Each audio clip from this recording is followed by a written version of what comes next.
Starting your week the right way. Coming to the FPL Green Room with me, Gianni Batici, and her, Holly Shand. Coming up in today's show, we're going to react to all the action from Game Week 5, including an impressive Chelsea performance with a 3-0 win away at West Ham. We're also going to be looking at Spurs, who also scored 3 goals in Game Week 5. We've got my numbers game, we've got Gianni's eye test report as well. And then after that, big news. We've both got our wildcards active and we're going to be revealing our teams. Yeah, I reckon usually we would spend a good 10 minutes on the numbers, a good 10, 15 minutes on eye test and chat. We're going to go quite quick fire because we're going to need a good 20 minutes going through our team selection, our first wildcard drafts, which I don't think will deviate a huge amount throughout the week. So yeah, we're both pushing the button for probably very similar reasons. But first up, Holly, are we in the FPL Green Room? How did you get on in Game Week 5? On a green arrow? No, I had a shocking week, to be fair. I think I'm going to finish on 58 points. So it's not an absolute disaster. I mean, Trent with a double-digit haul helped, as did the goal from Haaland, the assist for Salah, goal for Smith Rowe. I actually got an assist for Muniz, who I knew wasn't going to start, and it was the flukiest assist that you're ever going to get. But I knew that I would need to go deep on my bench with Harwood Bellis and Winks subbing in for Lewis and Jota. Harwood Bellis, that late clean sheet wipeout, given that Lewis didn't play a minute, is a little bit disappointing because that looked on. But yeah, 58 points. I knew I was limping through. Very happy to have pressed the button now to get rid of the dross in my team. Yeah, similar for me. Like I've got a load. Like I had Lewis Hall 45 minutes off the bench, João Pedro 20 minutes off the bench, Jota didn't start. I had Ben Johnson coming in as my auto sub, and he again was like 20 minutes at the end. So yeah, not the best of weeks, but I was fortunate that I had Dean Henderson in goal, which so many did. You obviously didn't, but I had a 9-pointer from Dean Henderson, which I was due because I don't think he's been that great, but it's been a season full of 1 and 2 pointers. So we're both, I'm sure, changing our goalkeepers in wildcard, and we'll talk about that later. So yeah, I had a 64 and a slight green arrow as well. I did see, as we were recording this on Sunday night, Morgan Rogers just changed from 9 to 10 points because we now know with the new rules, the bonus points can change, I think, up to 15 minutes after the last game. They're sort of then locked in. So sometimes you have to wait 2 or 3 days to lock in those bonus points. We've just seen Morgan Rogers with an extra point. So a nice double-digit score then from our budget midfielder. Holly, we'll talk about drafts in more detail, but a bit of housekeeping. Make sure you guys are following, you're rating. Obviously, we're available on all podcast platforms. You can also join our mini league code 139793, and you can leave us a message in your comments or on our email address, fplgreenroom@gmail.com. Holly, it was so nice to see you yesterday. It's been a while since we've been together at the Sky Studios, isn't it? Yeah, I mean, this is my first time back at Sky this season, so I've not been on since the last day of last season. So it's been about 4 months, but yeah, it was great to be back. And I'm loving the change in the studio setup. So we're now back in the main bit of the studio. They pause the Soccer Saturday studio setup for us to go on air for half an hour, which makes us feel like proper important. And then I think we delayed them even longer by having multiple selfies on the Soccer Saturday set as well as in the FPL zone. But yeah, normally I don't like stand-up shows. I like to get comfy. I like to be sat down. I had to put my high heels on. You still made me look like a midget, but I really enjoyed it. Like I feel like so fun. We've warmed up to the format now. Obviously, me and you spend a lot of time chatting together outside of that show, so it just felt really natural. I think we've always been a good pair on TV, which is why we've always been paired together. We joke, sort of TV husband, TV wife. But genuinely, since we've been doing this podcast, we've obviously not done many live shows together. I think we've done one on Zoom, and then we did this weekend. And I think not just the new studio setup and Hayley being around and all that thing adds to our great chemistry and sort of doing a good show, but I think us recording this pod every week and talking so regularly probably helps us on air as well, because I thought it was absolutely seamless on Saturday. I watched the show back today and was like, oh, that's one of our best. So it was lovely being back with you. You're right, we did delay the studio setups, guys, for Soccer Saturday to the point where, as we were getting our final selfies, I heard a comment of someone buzz through to the gallery being like, sorry, just 1 minute. There's a photo shoot going on in here at the moment. And I was like, sorry, we won't do it again. But yeah, the floor manager actually suggested we go sit in the Soccer Saturday seats and took photos. And he's lovely. I know him from my bid TV days when I worked in shopping television. So yeah, it was good to see you. And yeah, so fun with the new studio set up. We should move to our. Oh, just briefly, we actually met quite a few cool people, didn't we, at Soccer Saturday? Like, it was we a had great good time with a lot of the footballers and stuff. Yeah, Clinton caught us, didn't he? He wanted to chat about FPL. We saw Simon as well, who's apparently been giving you tips on what dressing room to use. So Simon you're well in there now. Into the toilets with my clothes. He was like, "You're not getting changed in there, are you?" And I was like, "I get changed in here every Saturday." He went, "Mate, there's dressing rooms literally just the other end of the corridor. And they're all open, available to use, private dressing rooms." And I was like, "Oh my!" I was really embarrassed. I was like, "Oh, I just take my top and trousers off in the bogs. Clearly, don't need to do that." So Simon Thomas helped me there, and obviously it was good seeing the likes of Sue and Pian and Hayley McQueen as well. It was great for me because I was taking my friend and work colleague around the studio as a guest. Anya, and she was able to meet all these cool people. And I was like, yeah, it's not this cool every single Saturday, but yeah, it was nice. Yeah, I loved it. And, then we got straight into the journey home, getting on the road, and it was Chelsea who were scoring the goals, wasn't it? Really, I think it was a bit of a surprise result for me. I mean, you're the Chelsea fan, so you can tell me. But some big performances. Obviously, the result meant that Jackson and Palmer both got subbed at around the 64-minute mark. Jackson had 3 shots in the box, 2 big chances, and also 2 big chances created. Palmer as well, 2 big chances. And the best thing about Palmer is that he's not in the Europa Conference League squad, is he? He's not. So we know he gets the Thursday off or the week off. But I've not watched this game because I was in the car, but I did listen to it on TalkSport, and Dean Ashton was commentating. Dean Ashton listens to this very podcast. He is a massive FPL enthusiast. And I said to Dean, I texted him this morning just to say, loved hearing you on comms because I've not heard him on ages because I don't do that many drives during games. And I said, I'm thinking about putting Sancho on my wildcard. What do you think? And he said, honestly, Palmer's a lock for him. Like, he's moving, I think, Salah to Palmer.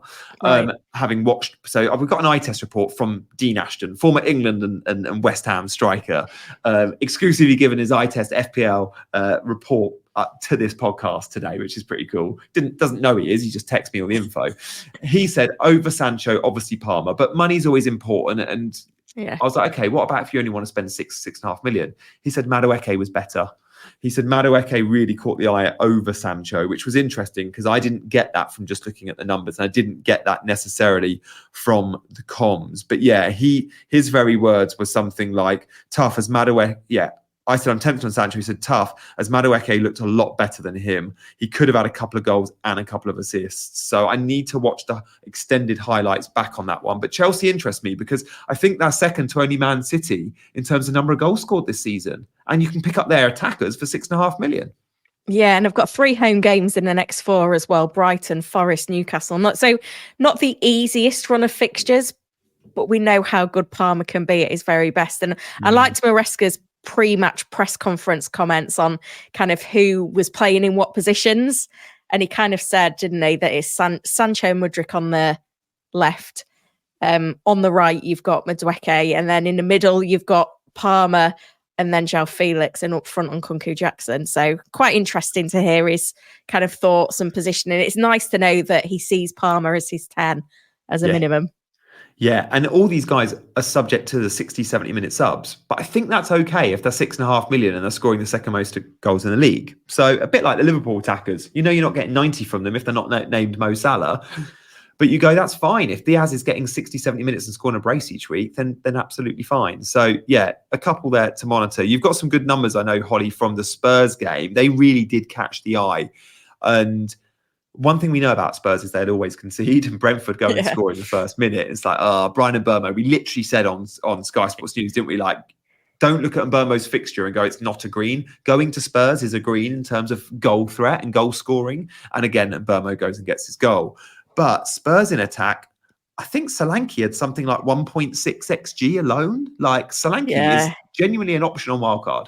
Yeah, exactly. Solanke was the one that I recommended on State Your Case on Sky this week for differential of the week. So I was pleased with that. So he was top for XG among all players, and he was also top for big chances on goal with 4. So either he was unlucky or wasteful, but the fact that he was getting those opportunities is good. And, you know, given that he's only on his 3rd game of the season, like he's only going to improve from here. Loads of options though, because we saw Kulusevski and Johnson both start, which was quite interesting.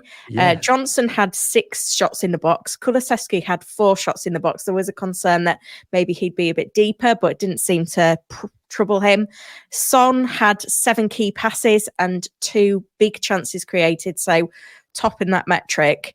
Obviously, the creator role for him maybe does diminish his appeal given his price tag. And Maddison had 3 key passes, 1 big chance created, and he was top for expected assists in this game as well. And Spurs in general, 23 shots in this game, 7 big chances. Like, they were on it.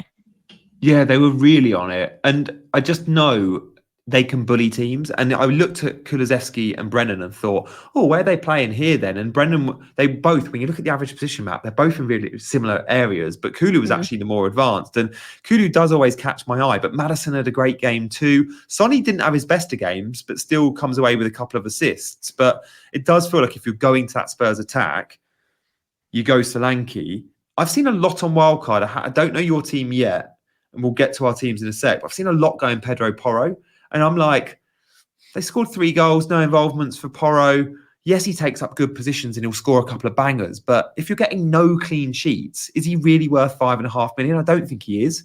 I don't know what your take there is because I know you've had a bit of love for Porro early this season, but is he one for you that you'd swerve on Wildcard or like? I'm seeing the audience is split here. Yeah, a bit of a hokey cokey for me with Porro. He's not in the draft that I'm going to reveal, but he has been in some of the drafts that I've been tinkering with. The problem is he's already 5.6. Yeah. And when you look at those at 6 and he's only 0.4 less, and I have got a little bit of funds, I don't think he's quite going to make it in. I think Spurs have got Europa League as well this midweek as well. And it just clouds everything, doesn't it? Yeah, I think so. I don't think well, I know he's not one for me. I like him, but he's just not one for me. Okay, yeah. A few other teams that I guess caught my eye in terms of watching them. Well, Aston Villa was a really interesting case of Emery makes subs and they have instant impact. But until he brought on Duran and Barkley after an hour, and he brought on Maatsen and Bailey at half time.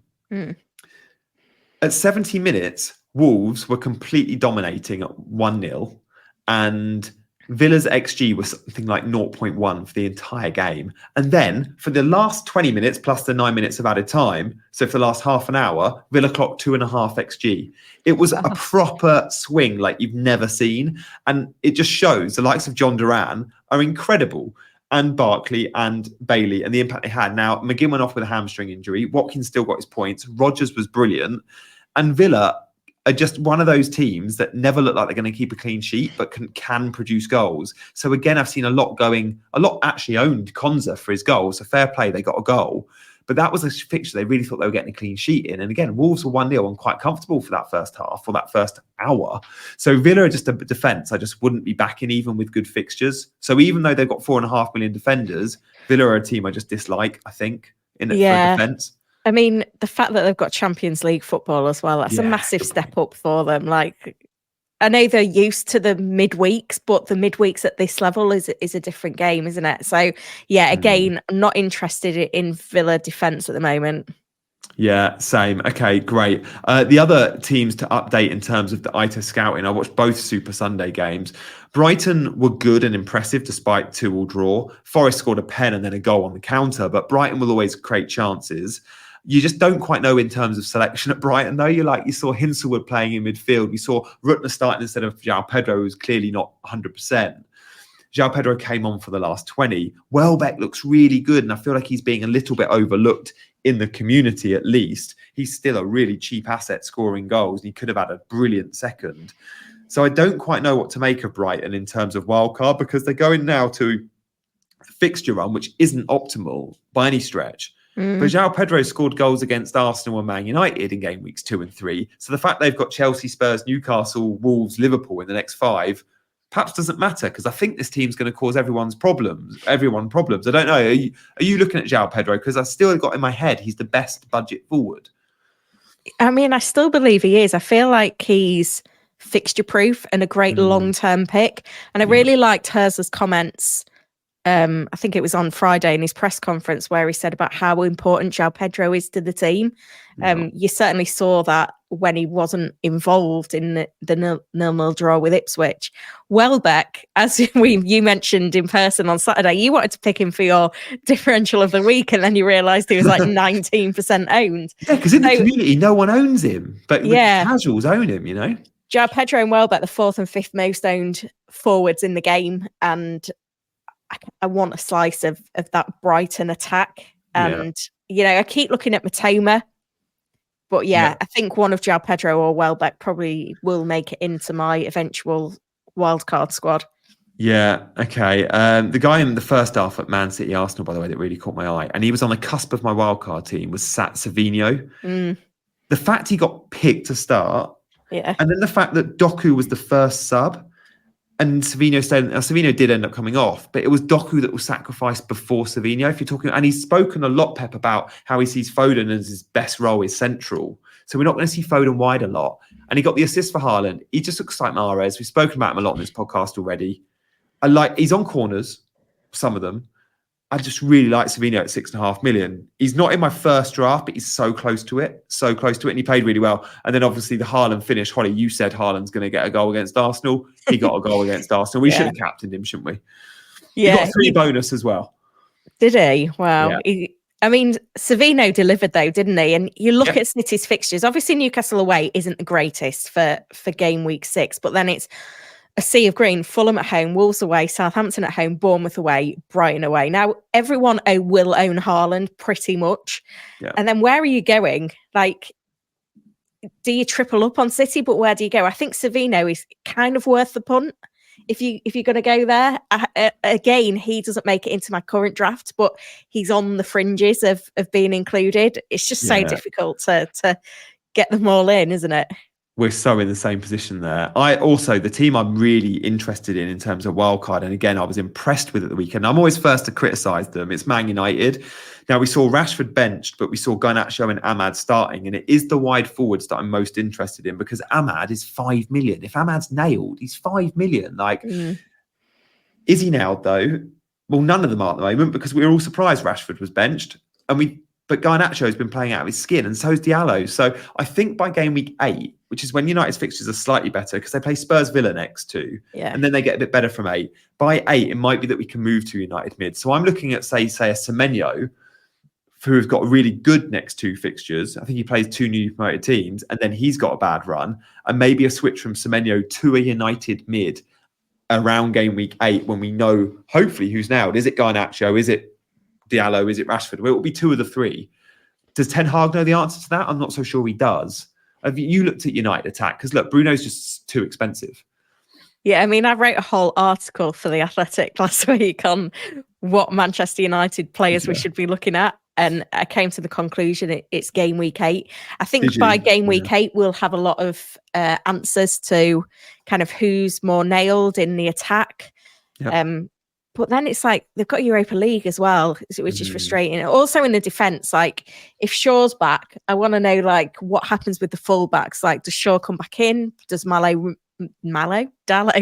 move to the right? Where does Mazzari fit in? So yeah, there's lots of question marks still going on in terms of who's nailed into that Manchester United team. And I think, a couple more weeks of information. You've got, Højlund and Mount on the edge of coming back in. Like, we just need a bit more clarity, don't we? Yeah, we do. Like, Xerxes been getting the spot at number 9, and he's good for the wide forwards because he drops deep and he feeds them, but he's not a goal scorer.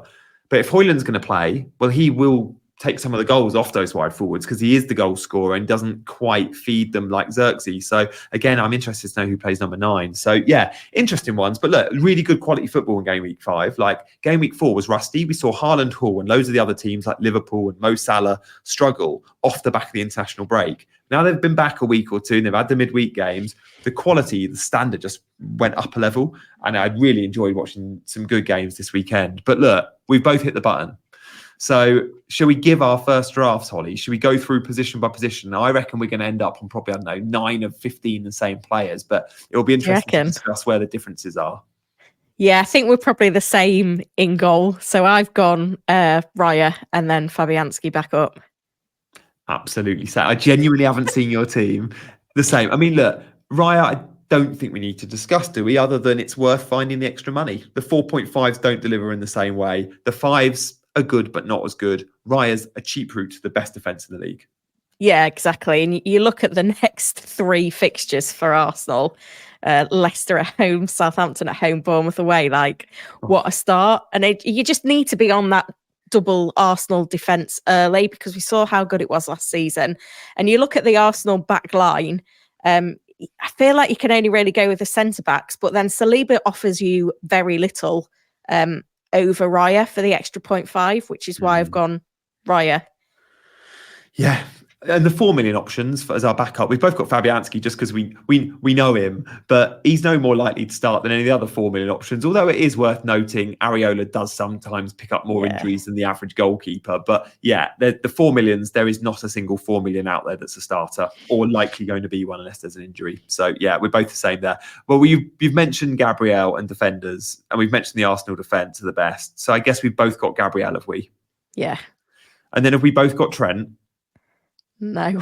Oh, Holly. Okay, go on. I've not got any Liverpool players in my team. I reckon you'll hold firm on no Trent after what he did this week. I've no idea. You clearly needed the money and you went, I'm going to sell Trent to... It's so difficult to get him in at 7 million.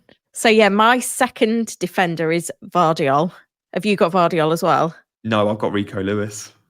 Have you? Still, even though we got 0 minutes against Arsenal, you're still backing him to be... I am. I've not owned him this season, but I've got Rico, but I've made sure I've not got any other rotation risks at the back. Right. So, and I've not even got a 4 million option. So Rico can be defender 4 or 5 if I need him to be. And if you're going Rico Lewis, you can't have 4 millions in your team. You need to have Rico Lewis knowing if he doesn't play, you've got a good backup, and that good backup can't be Harwood Bellis. Do you know what I mean? Like, it just can't be. So go on. So you've got Guardiola, I've got Lewis. We've both got Gabriel. I've got Trent. So have you got another high-ish price defender or not? Are you 4.5 then? Yeah, I've got Lewis Dunk as well, who probably isn't even the best 4.5, but I need to look at rotations and stuff. And then I've got 2 4 million. So I've gone Vandenberg and Fez. Fair enough. I think Vandenberg could be a gift at 4. It's just whether Brentford continue with a back 5, because if they switch to a 4, is Vandenberg the one that's sacrificed? Probably. It's probably Pinnock and Collins who are 0.5 more. I've got Pinnock in mind, but I might end up needing that 0.5 and I might gamble on the Vandenberg because we know they play 5 against often the difficult teams, but 4 against the ones which they have more of the ball. So when the fixtures get better, if they play a 4, but Vandenberg can play right back apparently. So we might get a bit of love there. Oh, let's see. I mean, I get it. And in terms of rotating, Brentford and Forest rotate quite well. And you can pick up Forest defenders 4.5. So I've gone Aina. Yeah, that's nice. I think probably my Dunk pick may move to a Forest defender. Yeah. But I get it. You can go cheap because you've got Guardiola. Unlike Lewis, Guardiola will start every game pretty much. I think we're going to see Rico Lewis playing a lot at right back and a lot on the bench. And I just need to pick those games. Yeah, I think I liked Vardiol. When Lewis is off the pitch, Vardiol becomes the Vardiol of 2023-24, doesn't he? Yeah, it's worth noting, game week 6, Man City, the early kickoff, so we'll get leagues. I'm just looking ahead. Game week 7, they also play on the Saturday, so we'll get leagues. Nice. Game week 8, it's Sunday. Game week 9, it's Saturday, but there's a Friday night deadline. I think it's you and I on Sky then. And then game week 10, they're again on the Saturday. So yeah, they've got a fair few Saturday games, which is good for leagues. City are one of the teams we hear early team news about. reliable stuff. So, okay, our defence, yeah, for you to get Trent in, you're going to need to sacrifice one of your attackers. So that'll be interesting. We learn more about your attackers. Any other defenders we need to touch on other than those that we think we're picking? I don't think so, really. Man United defender, Chelsea defender, if you look to them, you can get 4.5 million pickups. Yeah, I don't think I'm that interested. I guess if I don't go Trent, I could go Robertson, but I like comparing him with Vardiol, comparing the fixtures, it's Vardiol at the minute. So, yeah, it's a bit of a tricky one. Yeah, exactly that. Okay, talk us through your midfield, because when I look at my wildcard team, it's the midfield I go, this is just a bunch of randoms. The defense is amazing, the front line's amazing, and then the midfield, I'm like, oh, I'm not set on this yet. Yeah, I like my midfield, but then I do worry that I've spent too much in the midfield. This is the difference Trent makes, though. I've got Trent, don't like it. You haven't got Trent, do like it. I've not got Trent, but I have got Palmer. Have you? That was what Dean Ashton said. You got Palmer. So I've got Palmer and Saka. Oh, wow, Holly. And Burmo, Rodgers and Winks. I like it. I like it very much. I don't know how you've got Palmer, Saka, Haaland and a double Liverpool defence. Right, that's good. Okay. Let me give you mine, and then we'll bounce between them. So remind me, you've got Saka and Burmo. I've got those two. You got Rodgers. Yeah. 3 the same. I don't have. Yeah. Okay. I've got Sancho, who I don't think I'm going to keep. I think Sancho will actually be Savinho. Yeah, I think similar Savinho. Price point. Yeah, I do too. And I made this draft actually before the Man City game. Okay, so there's that. But then I have, for your sort of Palmer spot, I've got McNeil. There's a big difference there in price. I've got 5.1 McNeil. Why? Yeah, well, he's playing number. Okay, so I didn't mention this in the eye test report, but he's been playing number 10 instead of on the wings. Right. And since he's been playing number 10, his data's better, his eye test is better. His average position map is right bang on Dominic Calvert-Lewin are playing next to each other, almost like Rodgers and Watkins, right? Second striker. Yeah. Now, what do Sean Dyche teams always do? They score set piece goals, and McNeil is on all set pieces, as well as now having better open play threat. He's also 5.1. Like, you can't expect much from him. He'll be my 8th attacker, not my 7th. But I don't mind Everton's fixtures either. Yeah, but it's Everton. I know. They've got 1 point this season. But they've scored 4 or 5 goals in their last 2 games. Like, they're scoring goals now. Yeah, there is that. I just don't love it. I feel like there's other midfielders I would go for. Was it like a budget thing? Yeah, because I've got an expensive forward that's not named Erling Haaland, which you're not going to have. Yeah. Okay, is there anything we need to discuss on that midfield? Any other midfielders we like before we move on to the front line? Because I like Savinho, we've spoken about him. Smith Rowe's not in any of our teams. He's smashing it. Semenyo is the other one I really like, by the way, just for the next 2 fixtures. Yeah, I do like Semenyo. Plays 2 newly promoted teams. Yeah, I guess we're both ignoring Salah, and you've not got a Liverpool attacker either then, of course. No. It's just too much rotation, like Diaz, Gakpo, Jota, Darwin. It sounds like maybe Jota had a little bit of an issue. Yeah, he didn't come on, which is telling. But still, he gets issues and he will get niggles. And even when they start, they get 60, 70 minutes. Now, Luis Diaz can't keep getting a brace and then getting hurt. So, he's going to, at some point, slow down. The fixtures as well aren't the best. We've had the 2 best, and Salah got 1 assist in them both. Annoying. Yeah, I know. It's really frustrating because obviously we ripped up our teams to get Salah for game week 4 and it's not paid off. I sold Son, who just got 2 assists, Yeah. And I would have captained Hart. So big loss there. I guess those Spurs midfielders are where else you could potentially look. Yeah, and then the United ones which you mentioned, like a Garnacho punt would be loads of fun if we thought he was nailed. So yeah, I think I might end up on Semenyo somehow, I just like those next 2 and then being able to move to a Man United mid. If I want to. So, okay, that's the midfield. I think that it's taken care of itself. Like Saka and Burmo and Rodgers, we don't need to discuss. They're on every wildcard draft going, and I'm completely here for it. Saka did go off at half-time against Man City. I'm pretty sure it was just because they're down to 10 men. I was surprised it wasn't Martinelli that was sacrificed, though. So just monitor that with his injuries. But assists are plenty for Saka. Yeah, I think the Saka thing, obviously, he did have he's had his fitness issues, hasn't he? So I think it was just, why flog him in a game that they were just trying not to concede for the second half. Yeah, exactly. And Martinelli on the counters arguably a little bit more dangerous, I guess, for his pace. I know Saka's quick too, but yeah. Okay, so your front line, we both got Haaland. I think we've both got João Pedro. We have both got João Pedro. Who's your third forward, Holly? I don't know. You guess. Let's guess, right? You guess mine and I'll guess yours. Well, yours is going to be Watkins. I know that. It is. It is. Yours is going to be someone a lot cheaper than Watkins because you've got Palmer. So I reckon you've not got Calvert-Lewin because you've slated my McNeil pick for being Everton. It's someone that I've talked up in this episode. In this episode? Yeah. And I talked up on Sky on Saturday. Oh my God. My memory's shocking. Are you going to have to tell me? Or it's going to be loads of dead air? Oh, Solanke. Okay, I was thinking cheaper. I didn't think you could afford Solanke. I was thinking 6 million forwards. Of course you can afford it. You don't have Trent, but you do have Palmer. Okay, fair play. Yeah, it's just the balance, isn't it? Like, I think you drop Palmer down to a 7 million midfielder and you can get a really nice defence. Yeah. And you can get Watkins. Well, is Solanke better than Trent? They're the same sort of price. Who gets more points in the next 5 game weeks? Are we fully on this? I mean, I've just spoken to FPL Chai on this evening, and he's also got Solanke in his first draft. Yeah, I really like him. I just think, like, there was a reason I bought him at the start of the season. He was on my pre-season early watch list before the game had even launched. I wanted Solanke. He got the Spurs move, and I was like buzzing. And I was gutted when then he got injured after game week 1. But yeah, I really, really like him.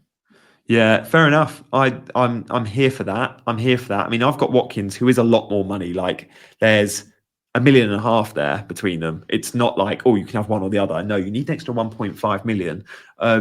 Watkins is the better pick if money's not an issue. But money's always an issue in FPL. And Solanke can definitely come close to matching him. Solanke should also...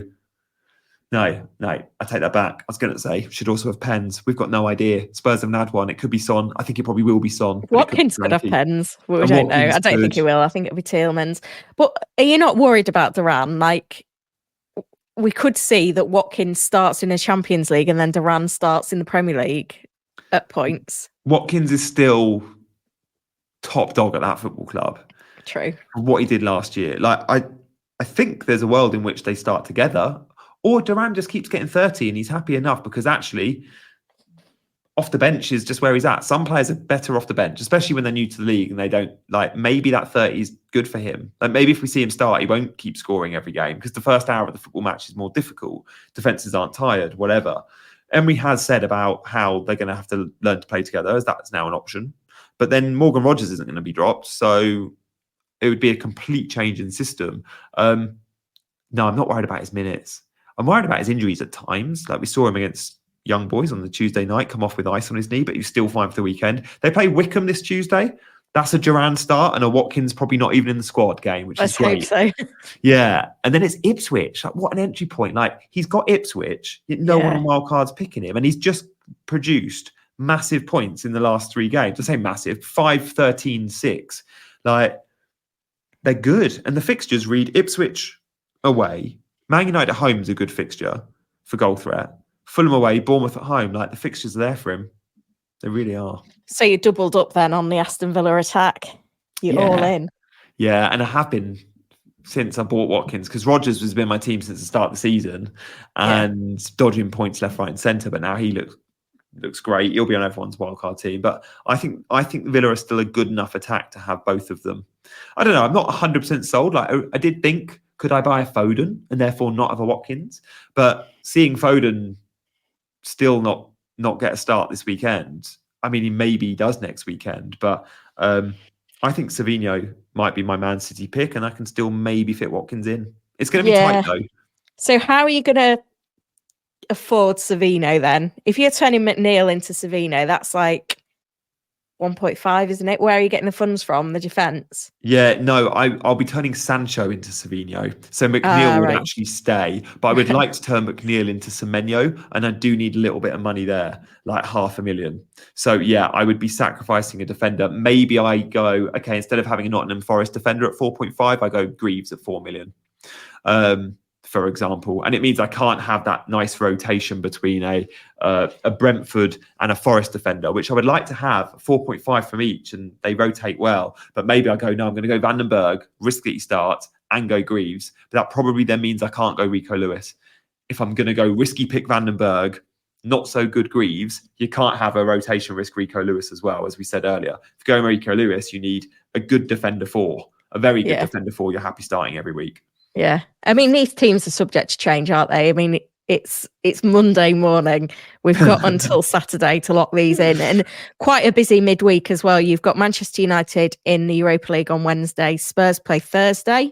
And then you've got the League Cup third round, which has been split across 2 midweek. So we've got in action on Tuesday, you've got Leicester, Man City, Newcastle, Chelsea, and Villa, as you've mentioned. And then on Wednesday, Arsenal, Liverpool, and West Ham. So literally anything could happen. Wow. So by Thursday, we'll be close. We'll have most of the information we need in terms of minutes we've seen midweek. But then, of course, we'll be reacting to press conferences and then the Saturday deadline. What are your plans next Saturday? Are you on Sky? No, I'll be doing a deadline stream. Oh, nice. Okay. I've got Gaia, so I won't be able to do my first day. It's my first Saturday off, and I've got Gaia, so I won't actually be able to do a deadline stream again. But I'm going to make sure. Round. Well, I wish. I'm going to park her in front of the telly at 10:30, so I can at least have half an hour of like FPL. Yeah. But there'll be no stream, unfortunately. Okay, guys, if you've enjoyed our drafts, let us know. You can comment if you're listening on YouTube or Spotify, or of course iTunes, any platform. Let us know what you think. Holly, let's move to, we've got a couple of features to get through. We're going to touch on some parenting hacks, but also we've not done our troll of the week. So who's your troll of the game week? So, I mean, there was a few candidates, let's be honest, but I think the one that probably fits the bill is Diogo Jota, because he's in both of our teams and he failed to turn up. I think we both had a pretty rubbish auto sub. I had Winks come off my bench with 2 points. Johnson. I was just hoping to limp through. It was his last chance in my team and he didn't bother to show up. Yeah, I'm with you there. And even when the subs are happening, you're like, I'm going to get 20 minutes of Jota against a tired Bournemouth defence. It didn't happen. So, yeah, that was really frustrating because you could see him popping up with something later in that game. Holly, we like to do a parenting hack every week. Have you got one for us this week? Yeah, so it's all been going on with shoes in my house, both kids and shoes. So, obviously, Bobby went back to school, and on the first day back, she decided she wanted to take her PE kit just in case it was PE day. And I was like, I'll just roll with it. Can't do it with stress. So she packed her PE kit. And then when it was the first PE day, I wasn't here. And then she had PE. She's got PE twice a week. So she had PE the first time the next week. And then that night she said, I've got 2 right shoes, because I bought her the next size up in the plimsolls and put them in her cupboard, where she'd like picked up a size 12 and a size 13 of the right shoe and not the left. I was like, oh God, her teacher's going to think I'm an absolute idiot and I can't even send her the right shoes. So I was like, sorry, I did let her be independent and pack a PE bag, but she has got the right combo now. So I think she'd like squeezed one foot into a shoe that was the wrong foot and the wrong size. It was too small. And then the other day I was trying to get Billy to school and she had a tantrum just as we was leaving because she was like, I don't want to go to school. She ran upstairs, and every time she kicks off, Bobby then kicks off because she likes to be the first one at school and the first one in the class. She's like, I'm going to be late. And she wouldn't put a coat on. She wouldn't put her shoes on. So I had to like bundle her into the little trike and just push her to school with just her socks and had her shoes in her bag. It's an absolute nightmare. And then when I was doing my deadline stream last week, Rob always takes them to the supermarket while I'm streaming on a Saturday morning. And middle aisle always gets on the shopping list. Now, like Bobby's like homework on like her school report was to help write the shopping list, to help with like spelling and stuff. So middle aisle always goes on the list. So then they were buying slippers and trainers. So now my food shopping's like 20 quid more expensive because they're in the middle aisle buying shoes. So yeah, it's been wall to wall with shoes. Nightmares, making me look like an idiot in front of the new class teacher. and tantrums as well. Oh, always fun. Yeah, I can imagine. And having 2 as well, with also having to think about stuff like PE kits must be proper difficult. I do what Rob does but on a Sunday morning. Mine's like, need to get out of the house, give mum some time. Guy's mum isn't doing a deadline stream on Sunday morning, but she's got other stuff to be getting on with. Nice to know Rob and I both have our similar sort of, it's supermarket time, come on, daddy daughter bonding at the supermarket. Nice. Well, look, we'll be back next Sunday reacting to our hopefully really good wildcards. I feel like I hope so. I need it. Did we go through and see how many we've got the same? I think let's just run through and see if we put a number, because I guessed 9. Are we doing 11 or the 15? I think let's do the 15. Right. I've got mine in front of me, and I know yours. So go on. Who we've got? Raya, Gabriel. Oh, and Fabianski actually. Yeah, Raya, Fabianski, Gabriel. That's it for defence. Yeah, and then Saka and Burmo, Rodgers. Yeah. Have you got Winks? No. I've got McNeil at the moment. So he's your 5th mid? Yeah. Yeah. And then Haaland, João Pedro? I think that's 8. 7 or 8. Okay. Yeah. Not bad going. Well, I've got 20 points to make up on you, so I need to have a few different differentials. Let's see. You can't just copy me, else you'll never catch me. Holly, what are we doing about captaincy? Last question. Because we've got Saka at home, but having seen Newcastle defend to Fulham, I think I'm going to go Haaland. Yeah, I mean, Haaland scored in every game. Saka at home to Leicester on paper sounds great. But Leicester aren't whipping boys, are they? No, and Newcastle have been poor at the back, and Haaland. We said last week we might go Haaland this week, and neither of us did. But I do think I'll actually... Look, Watkins has got Ipswich. I think I'll be Haaland or Watkins. I don't actually think I'll be going Saka. No, I don't think he'll be my vice captain. I mean, I've got Palmer as well. Jeez, yeah, you've got another option there. No, we're going Haaland. Well, let's see. Guys, as always, thank you so much for listening. We've loved having you, as always. Do tell your friends about this podcast. We want to be known. Word of mouth is always the best form of advertising. Holly, I'll let you see us out. Yeah, so good luck with those wild cards, especially you, Gianni, because if you've got a good game week, then I'll have one too, seeing as you've got 8 of my team. So check out next week whether we end up with a green or a red arrow on the back of that wild card. I really hope so. And find out when you join us back here in the Green Room next Monday morning. See you later. All I want